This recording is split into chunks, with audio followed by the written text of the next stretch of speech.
Hi y'all, today I'm going to show you how to make this incredible gluten-free strawberry rhubarb crisp. I actually thought I didn't like rhubarb until I tried it. It's just that simple. I thought it was horrible and it turns out it wasn't. So this is probably now one of my favorite desserts on the planet. Believe it or not, it is so darn good. And it's incredibly simple to make. So let's get started and I'll show you how to make it. Okay, like I said, this is super quick and easy to make. In a large bowl, I already have 3/4 cup or 150 grams of granulated sugar, and I'm adding to that 1.5 pounds or 684 grams of fresh strawberries that have been whole and sliced, and 14 ounces or 397 grams of fresh rhubarb that's been diced into 1-inch pieces. And then I'm also adding 2 teaspoons of grated orange zest. And then I juiced the oranges that I zested until I got a 1/2 cup or 60 ml. And I'm adding to that 2 tablespoons of cornstarch. I accidentally put this cornstarch in this same little bowl that I had my salt in. And I completely forgot that the salt goes into the topping ingredients. So I'm trying desperately not to add the salt in there. If a little bit gets in, it's perfectly fine. Okay, I'll whisk this together so the cornstarch dissolves. Now you could use tapioca starch if you wanted to. That's always been my go-to for fruit pie fillings. I just kind of went with what Ina Garten uses. This is based on her recipe after all, so you know it's got to be good if it's one of the Barefoot Contessa's recipes, right?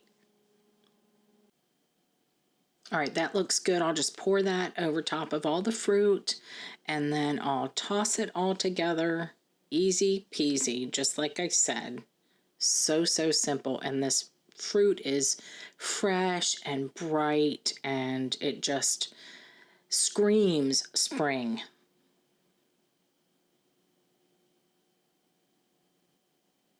All right, I've got that all tossed together.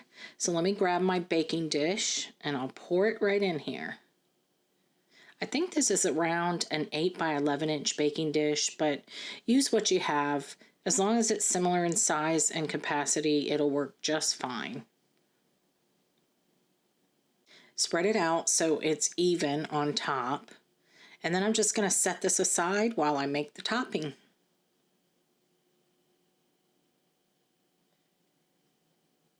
Ina does this part in a stand mixer, but I really wanted to be simple today, so I'm going to do it all by hand.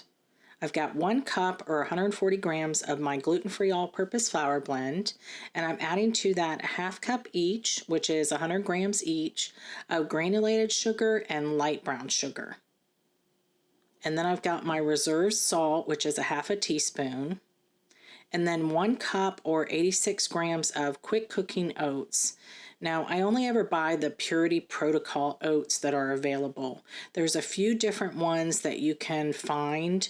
If you go on, I think it's glutenfreewatchdog.org, you'll find which ones are basically made and ensured that they are grown and processed without any other gluten-containing ingredients.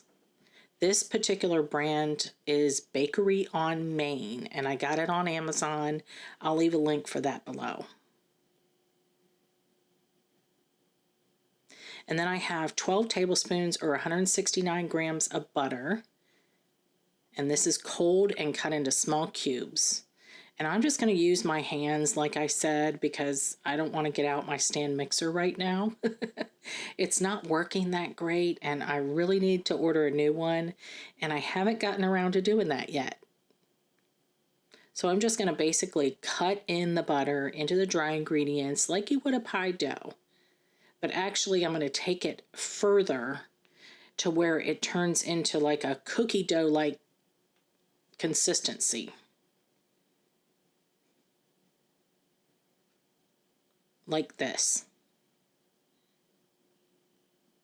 Okay, I'll just pull off chunks and break them into smaller and larger chunks and scatter them all over the top of the fruit. I'm telling you, y'all, for this being such an easy dessert, I could not get over how much I loved it. Like, honestly, it's probably in my top 5 favorite desserts, if you can believe that. The flavors are just so bright, and then the topping gets so crisp and crunchy. It is so, so good.